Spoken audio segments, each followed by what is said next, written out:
Hello everyone, welcome to my YouTube channel Omega Maths Classes. Today I explain exercise 4.3 and class 10th NCERT Maths. And इससे जो last video थी उसमें अपनों ने इसके statement question 7 तक कवर किए थे एंड आज की जो वीडियो है इसमें नेक्स्ट जो रिमेनिंग क्वेश्चन है वो कवर करेंगे। तो एक क्वेश्चन नंबर 8 एक्सप्लेन कर रहा हूं आज। तो क्वेश्चन नंबर 8 रीड करते हैं। अ train travels 360 kilometre at a uniform speed. कि जो एक ट्रेन है वो ट्रेवल करती है, डिस्टेंस कितनी है, टोटल डिस्टेंस जो है उसकी कितनी है 360 किलोमीटर। मतलब एक ट्रेन जो ट्रेवलिंग करेगी उसने कितनी किलोमीटर की डिस्टेंस कवर की 360 kilometre. If the speed has been 5 kilometre per hour more than, वो कहते हैं कि अगर उसकी मान लो कोई स्पीड पहले x थी और उसकी स्पीड अब इंक्रीज कर दी जाए, बढ़ा दी जाए, तो सपोज करो कि उसकी पहले जो स्पीड थी वो 50 किलोमीटर पर आवर थी। ओके, मतलब कि जो उसकी जो स्पीड थी पहले अब बढ़ा देंगे 55 हो जाएगी, 5 किलोमीटर मोर देन करेंगे। तो आपको पता है कि अगर स्पीड इंक्रीज करेंगे तो अपने किसी भी प्लेस पे जल्दी पहुंच पाएंगे। तो जितना टाइम पहले लग रहा था उससे टाइम कम लगेगा। अगर यहाँ मेरे को 300 किलोमीटर डिस्टेंस कवर करने में मान लो कि 6 घंटे का टाइम लगता है, 6 आवर का, तो यहाँ मेरे को हो सकता है 5 का ही लगे। तो मतलब कि स्पीड कम होगी तो टाइम ज्यादा लगेगा, स्पीड बढ़ जाएगी तो टाइम, यहाँ टाइम क्या लगेगा ज्यादा और यहाँ टाइम क्या लगेगा कम लगेगा। ओके, एंड उसके बाद में उसने क्या बोला, it would have taken 1 our less. कि मतलब अगर speed 5 kilometre per our increase कर दी जाती है तो उसको जो टाइम है वो 1 आवर क्या लगता है लेस, मतलब 1 घंटा कम लगता है। अगर पहले उसको 6 घंटे का टाइम लगता था तो अब उसको 5 घंटे का टाइम लगेगा। And for the same journey and find the speed of a train. अब सिंपल सी प्रोसेस ये है बेटा कि उसने बोल दिया कि सबसे पहले अपने पास मैंने ट्रेन की स्पीड फाइंड करनी है। तो मैंने ट्रेन की स्पीड मेरे को पता नहीं है, मैंने एक्स सेलेक्ट कर ली। Let the speed of a train is x kilometre. Increase कितनी करनी थी 5 किलोमीटर पर आवर इंक्रीज करनी थी तो x + 5 होगी। सेम डिस्टेंस है, इस स्पीड से करेंगे तो टाइम ज्यादा लगेगा, इस स्पीड से करेंगे तो टाइम कम लगेगा। एंड सिचुएशन क्या बनती है, उसने बोला 1 आवर लेस, 1 घंटा कम लगता है। तो सबसे पहले अकॉर्डिंग टू क्वेश्चन अपने पास फॉर्मूला होता है स्पीड इक्वल्स टू, क्या होता है speed equals to distance over में टाइम। क्योंकि मेरे पास इक्वल्स टू टाइम आएगा तो टाइम मेरे को फाइंड करना पड़ेगा, तो ये दोनों हो जाएंगे इंटरचेंज। तो टाइम इक्वल्स टू क्या आएगा डिस्टेंस आवर में स्पीड। तो टाइम मेरे पास कितना है x किलोमीटर। सपोज करो फर्स्ट टाइम की अगर x किलोमीटर स्पीड थी तो टाइम मेरे को पता नहीं है, तो स्पीड कितनी, डिस्टेंस कितनी है 360 किलोमीटर है एंड जो स्पीड थी वो है x। तो फर्स्ट कंडीशन तो मेरे पास ये बन जाती है। एंड सेकंड टाइम अगर मैं स्पीड ये लेट करूं तो टाइम क्या आएगा, ये तो हो गया t1 टाइम फर्स्ट कंडीशन में, ये हो गया t2 टाइम जो सेकंड कंडीशन में लगेगा जब स्पीड इंक्रीज कर दी जाती है। तो डिस्टेंस तो वही है बट स्पीड इंक्रीज कर दी 5 किलोमीटर आवर, तो तब टाइम कितना लगेगा इतना लगेगा। तो सेकंड कंडीशन बन जाती है ये। तो आपको पता लगा कि जब स्पीड x थी तो उसको टाइम क्या लगता था ज्यादा लगता था, और जैसे स्पीड इंक्रीज कर दी तो टाइम क्या लगेगा कम लगेगा। तो मतलब ज्यादा में से मान लो कि जिस टाइम उसकी स्पीड थी 50 मान लो 50 के अकॉर्डिंग थी तब उसको 6 आवर का टाइम लगता था, और जब 55 हो जाती है स्पीड तो उसको 5 आवर लगते हैं। तो 6 में से 5 माइनस करने पे पता लगता है कि 1 आवर का डिफरेंस आ रहा है। तो मतलब अकॉर्डिंग टू क्वेश्चन अपने को पता लगा कि फर्स्ट सिचुएशन तो ये है एंड माइनस कर देंगे जो उसको क्या लगा कम टाइम लगा, तो 360 अपॉन में x + 5 इक्वल्स टू कितना टाइम कम लगा 1 आवर का, कितना 1 आवर का। ओके, तो अब इसको सॉल्व करते हैं। एंड आपको पता है कि अपने को स्पीड बतानी है, तो स्पीड बतानी है मीन्स अपने को x की वैल्यू बतानी है एंड x की वैल्यू है तो इसको चेंज करना पड़ेगा। एंड इसका अगर एलसीएम लें तो क्या आएगा, x और x प्लस 5 इसका एलसीएम आएगा। फर्स्ट टाइम इसका डिवाइड करेंगे तो ये बचेगा, तो 360 इंटू एक्स प्लस 5 माइनस ये आएगा, x बचेगा तो 360x इक्वल्स टू 1। इसको जब सॉल्व करते हैं तो फर्स्ट आ जाएगा 360x प्लस 360 जीरो की जीरो, 6 5 जा 30 एंड कितना 3 और 18 ओके। एंड फिर माइनस में कितना है 360x एंड डिवाइड में जब मल्टीप्लाई करेंगे तो क्या आएगा x square plus 5x equals to 1। 360 minus 360 zero, cross multiply कर देंगे तो क्या बनेगा मेरे पास 1800 equal x square plus 5x, यही बनेगा। एंड 1800 इस साइड पुट हो जाएंगे तो x square plus 5x minus 1800 equals to 0, तो ये बनेगा। अब इसके करने हैं आपने फैक्टर, तो आप वही क्वाड्रेटिक फॉर्मूला फिल कर सकते हो। क्या है, x equals to minus b plus minus under root b square minus 4ac divide by 2a। तो x equals to minus b की वैल्यू कितनी है 5 है, प्लस माइनस 5 का square and again minus 4 into 1 into कितना है c की value minus 1800, कितनी है माइनस 1800 डिवाइड बाई कितना आएगा 2 इंटू 1। तो x इक्वल्स टू क्या आएगा माइनस 5 प्लस माइनस 5 का स्क्वायर करें तो 25 plus minus sorry minus minus plus और 18 4 जा 72 00 का 00 divide by 2। x equals to minus 5 plus minus under root में कितने हो जाएंगे 7225 एंड डिवाइड बाई 2। अब इसकी आप कर लेना, अभी फैक्टराइजेशन मेथड से भी कर सकते हो और डिवीजन मेथड से भी कर सकते हो। तो डिवीजन मेथड अगर आपको आता है तो बहुत बढ़िया बात है, नहीं तो आपके पास फैक्टराइजेशन मेथड है आप उससे कर सकते हो। 2 2 5 फर्स्ट टाइम आप किससे करोगे 11 16 5 से होगा, 5 से करोगे तो कितना आएगा 5 1 जा 5 2 बचेंगे 22 5 4 जा 20 फिर 2 बचेंगे 5 4 जा 20 5 पे, फिर अगेन 5 से करोगे तो क्या आएगा आपका 5 2 जा 10 एंड ये 8 पे एंड फिर जाएगा 9 पे ओके। एंड फिर क्या बचेगा आपका डायरेक्ट 17 से जाएगा 17 एंड फिर 17 से 1, तो 2 का पेयर बनता है तो एक 5 यहाँ से आ जाएगा, 2 का पेयर बनता है तो एक 17 आ जाएगा, तो 17 5 जा 85, तो आपका इसका स्क्वायर रूट कितना आ जाएगा 85। तो minus 5 plus minus 85 divide by 2।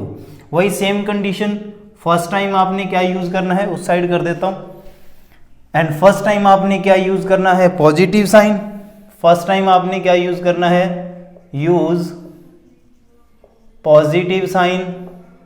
And positive sign जब यूज करोगे तो क्या बनेगा x equals to minus 5 plus 85 divide by 2, तो x इक्वल्स टू क्या आएगा 80 upon 2 cancel x is equal to आ जाएगा 40। एंड सेकेंड टाइम जब आप नेगेटिव साइन यूज करोगे, कौन सा नेगेटिव साइन, तो नेगेटिव साइन में क्या आएगा आपके पास x equals to minus 5 minus 85 and divide by 2, x equals to minus 90 divide by 2 cancel x equals to minus 45। तो आपको पता है माइनस वाला तो पॉसिबल नहीं होगा क्योंकि स्पीड है जो नेगेटिव तो नहीं हो सकती, तो दिस इज नॉट पॉसिबल, ये तो हो गया नॉट पॉसिबल या रिजेक्टेड लिख सकते हो क्योंकि नेगेटिव तो पॉसिबल नहीं होगा, स्पीड नेगेटिव थोड़ी हो जाएगी। तो अपने पास x की वैल्यू आ जाती है 40, तो मतलब स्पीड ऑफ ट्रेन कितनी हो जाती है, स्पीड ऑफ अ ट्रेन कितनी हो जाती है 40 किलोमीटर पर आवर। तो यही मेरे को क्वेश्चन में फाइंड करना था और यही मैंने कर दिया। आई होप आपको ये क्वेश्चन अच्छी तरह समझ में आया होगा, तो प्लीज आप इसको नोट डाउन कीजिए, फिर करेंगे नेक्स्ट क्वेश्चन।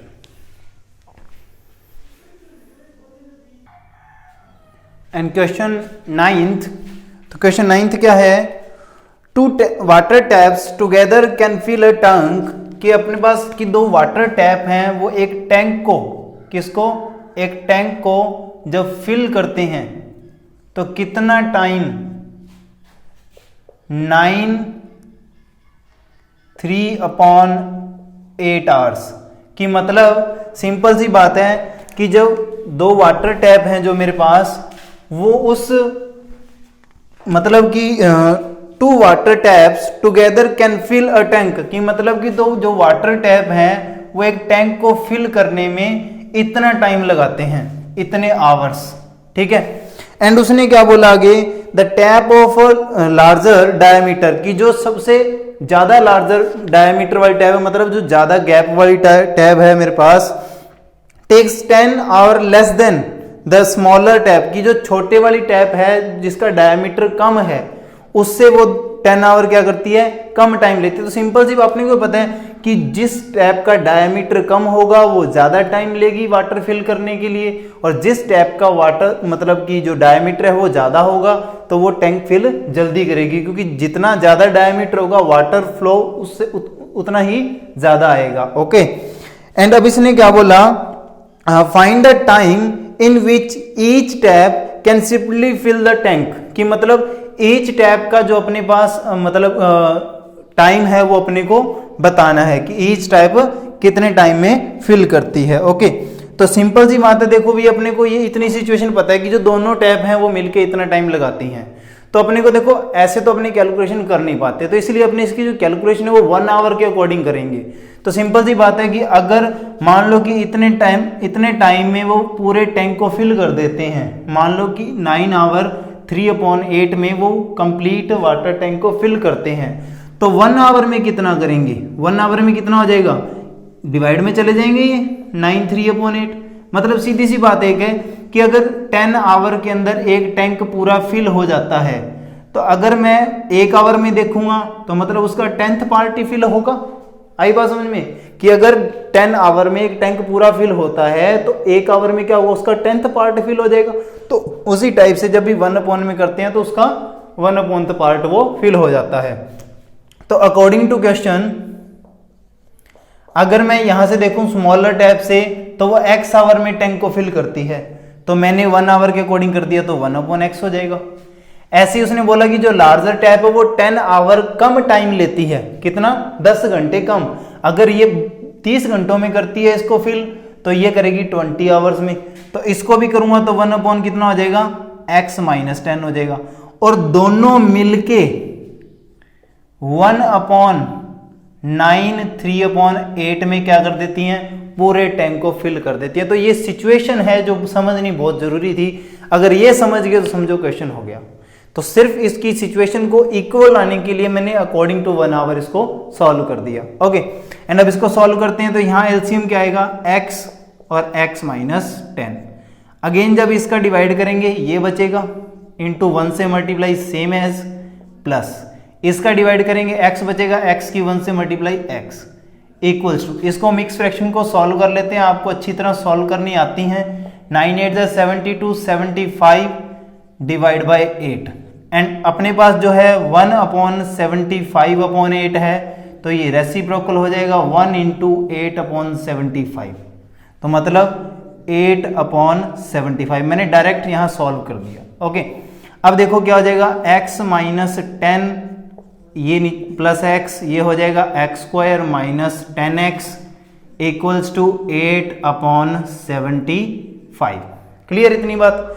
अब इसको सॉल्व करते हैं तो ये हो जाएंगे 2x - 10 into 75, than equals to क्या आएगा मेरे पास, क्रॉस मल्टीप्लाई करते हैं, 8 into x² - 10x, okay, minus के 10x। ओके, अब इसको सॉल्व करते हैं तो क्या आएगा, 75 into 2 150x - 750 equals to 8x² - 80x। अब इन सभी टर्म्स को इधर शिफ्ट कर देते हैं, इधर 0, 8x² - 80x - 150x plus 750, and इसको जब सॉल्व करेंगे तो क्या आएगा भाई, 8x² - 230x प्लस 750, एंड ये मेरे पास एक क्वाड्रेटिक इक्वेशन बन जाती है एंड इसके मैं क्या कर दूंगा फिर फैक्टर कर देंगे। फैक्टर करने हैं या आप क्वाड्रेटिक फॉर्मूला लगा के भी कर सकते हो। तो ध्यान देना भी, अब अगर क्वाड्रेटिक फॉर्मूला लगा के करते हैं तो क्वाड्रेटिक फॉर्मूला आपको पता है x equals to minus b plus minus under root b square minus 4ac divide by 2a। x equals to b की वैल्यू यहां से देखें तो माइनस कितनी है 230 माइनस का plus minus under root minus 230 का square minus 4 into 8 into 750। Okay, तो इस टाइप से इसको सॉल्व करेंगे। आई बात समझ में इतनी? यहां तक किसी को कोई डाउट? तो अब इसको सॉल्व करते हैं। देखो भी क्या 2 इंटू कितना आ जाएगा 8। तो सिंपल सी बात है x इक्वल्स टू हो जाएगा प्लस का 230 प्लस माइनस। एंड देखो यहाँ बहुत से बच्चे कंफ्यूज हो जाते हैं। अभी इसकी स्क्वायर करनी है तो सिंपल है, कोई ज़्यादा डिफिकल्ट नहीं है। देखो 23 का स्क्वायर क्या होता है 529 होता है, 00 की 00 आ जाएंगे साथ। ठीक है, जब मल्टीप्लाई करेंगे तो जीरो तो काउंट होंगी साथ में। आई बात समझ में? तो कितना आ जाएगा 52900। इसको करोगे तो माइनस कितना हो जाएगा 750 इंटू 4 कर लो पहले तो 0, ये हो जाएगा 300। ओके, इंटू कर दो 8 तो 3 8 जा 24, 000 की 000। ये लो, वेरी सिंपल कैलकुलेशन है, तो कंफ्यूज नहीं होना आपने। 52,900 माइनस 24,000 तो कितने बचेंगे 0009 और ये तो 1282 तो 28,900 डिवाइड बाई 16। तो x इक्वल्स टू आ जाएगा 230 प्लस माइनस अंडर रूट कितना आएगा 1900 डिवाइड बाई 16। तो अब आपने करने हैं भी इसके फैक्टर। फिर वही बात, बहुत से बच्चे पजल होंगे कि सर इसका स्क्वायर रूट कैसे करें। वेरी सिंपल, 28900 है, इसके मैं फैक्टर कर सकता हूं इसको ऐसे 289 इंटू 100। 289 किसका होता है 17 इंटू 17 का होता है, 100 किसका होता है 10 इंटू 10।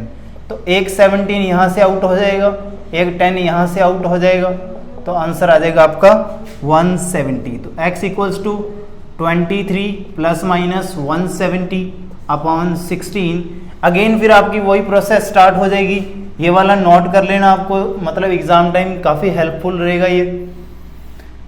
एंड अब वही सेम सिचुएशन स्टार्ट होगी क्या, फर्स्ट टाइम यूज कौन सा sign positive sign. And first time जब आप पॉजिटिव साइन यूज करोगे तो x इक्वल्स टू क्या आ जाएगा 230 plus 170 divide by 60। And again जब आप इसको सॉल्व करोगे तो x इक्वल्स टू क्या बनेगा आपके पास, ऐड करोगे तो ये हो जाएगा 400 एंड 400 डिवाइड बाई 16। एंड 16 से जब आप इसको डिवाइड करोगे 16 2 जा 32 कितने बचेंगे 8 8 और 0 80 16 5 जा 80 तो x की वैल्यू आएगी 25। And second time you use negative sign, use negative sign. अब नेगेटिव साइन जब आप यूज करोगे तो क्या आएगा x equals to 230 minus 170 divide by 16। x equals to कितना बचेगा, माइनस करोगे तो आई थिंक 60 बचेगा। तो 60 जब आप डिवाइड करोगे 16 से तो x इक्वल्स टू क्या आएगा आपके पास, ये 4 से कैंसिल कर देते हैं, 4 से कैंसिल करते हैं 15 तो ये आ जाएगा 15 अपॉन 4। इसको अगर सॉल्व करें तो मतलब x इक्वल्स टू आ जाएगा, डिवाइड कर लेना इसको 15 डिवाइड बाई 4, 4 3 जा 12, 3 अपॉन 4 तो मतलब ये आएगा अपने पास x की वैल्यू। अब आपको पता है जब आप इस सिचुएशन को सॉल्व करोगे क्या कि अपने पास जो स्मॉलर टैप है वो कितना टाइम लेती है 25 आवर अगर यूज़ करेगी, तो जो लार्जर टैप है वो कितना है 10 आवर। तो ये वाला तो हो नहीं सकता, क्यों, क्योंकि अगर स्मॉलर टैप ये कितना है टाइम अगर यूज़ करें, मतलब नॉर्मली आइडिया लगाएं 3/4 है तो लगभग अप्रोक्सीमेट 4 आवर मान लेते हैं इसको, कि अगर स्मॉलर टैप है वो 4 घंटे का टाइम लेगी तो जो लार्जर टैप है वो 4 माइनस 10 करेंगे तो -6 आ जाएगा, तो टाइम माइनस में कैसे चला जाएगा। तो ये तो फिर क्या हो जाएगा, नॉट पॉसिबल हो जाएगा ये तो, क्योंकि ये तो इस सिचुएशन को सेटिस्फाई करती ही नहीं है, तो ये तो हो जाएगा नॉट पॉसिबल। ओके, तो मतलब जो लार्जर टैप का जो स्मॉलर टैप का जो टाइम है तो क्या हो जाएगा, smaller tap takes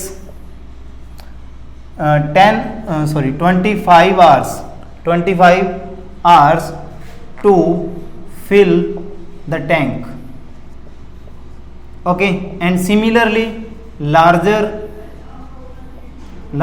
tap takes कितने हो जाएंगे, डायरेक्ट लिख सकता हूं 25 minus 10 15 hours to fill the water tank. I hope आपको ये क्वेश्चन अच्छी तरह समझ में आएगा।